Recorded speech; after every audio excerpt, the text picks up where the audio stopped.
This month, photos of ham shacks and Hamfests. Our cover shot is of a mobile field day. It comes from John, W5GFI, and the Northeast Oklahoma Radio Amateurs Club. Shots are in the order they were received.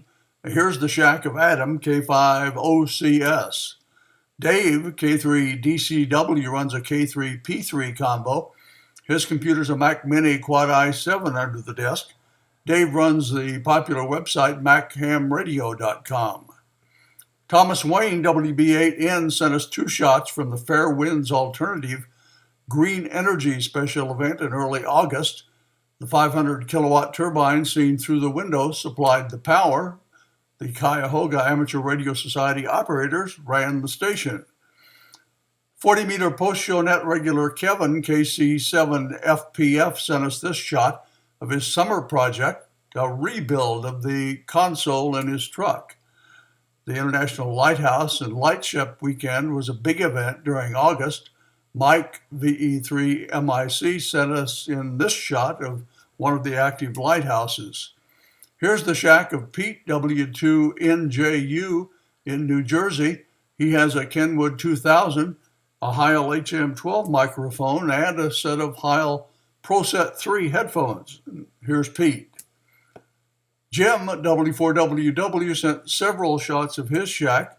Here's his Flex 3000 with Palstar tuner and his AL811H amplifier. For antennas, Jim uses a 43-foot vertical and 32 radials. He also has a Craft AR6 for 6 meters and a W5GI mystery wire antenna.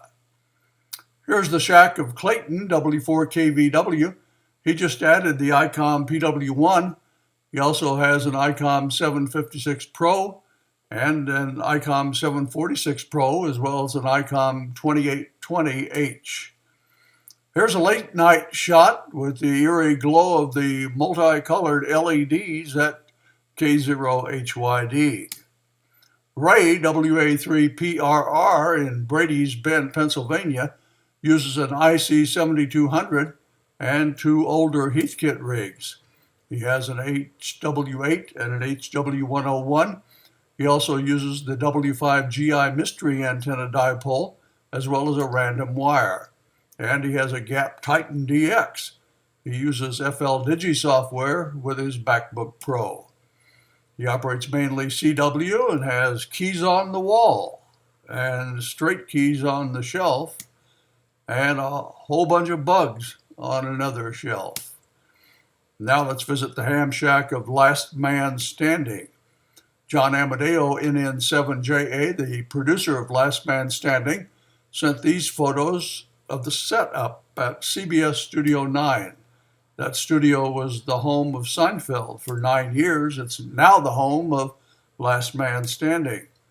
And here's Tim Allen, also known as Mike Baxter, showing his grandson his amateur radio station last Thanksgiving. Here's the main rig at KA0XXT and some of the auxiliary equipment used at Last Man Standing. And this is what John calls the Wall of Fame, collected by the active hams that work there at Last Man Standing.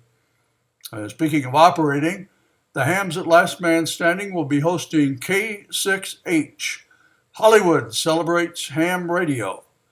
That'll happen on Sunday, September 28th, just a couple of weeks from now. They'll be operating HF, VHF, UHF, D-Star, IRLP, and Echolink. Join us on the video segment here in 2 weeks on the 24th for the premiere of a special video John produced to commemorate the K6H special event. We'll switch now from ham shacks to Hamfest. Here's JD, N0IRS, arriving at the Joplin, Missouri Hamfest. He's ready to shoot another great video. Jim, W5JCS, sent us a number of photos from Joplin. Here the crowd waits for the doors to open. And inside, here's the huge flea market with equipment like this vintage Collins 32S transmitter displayed by Don, W5FFK. Our host, Bob, K9EID, was at Joblin. Here he visits with a few of his friends. And Jim also grabbed a selfie with Bob. On the same weekend, the Kansas State ARRL convention was underway in Sallina, Kansas. Here, Midwest Vice Director and soon-to-be Director passes one of the door prizes to Rod, K0EQH. From ARRL headquarters, the field and regulatory correspondent Chuck Scalott, K0BOG, addresses a morning seminar. Justin Reed, NV8Q, was named the Kansas Amateur of the Year by Chairman Stan Kreitz, WA0CCW. And meanwhile, on the show floor, Honorary Vice President Bruce Fram, K0BJ, and Assistant Director Mike Albers, K0FJ, manned the ARRL booth with Kansas Section Manager Ron Cowan, KB0DTI. That's it. Ham Shacks and Hamfests on Show Me Your Shack.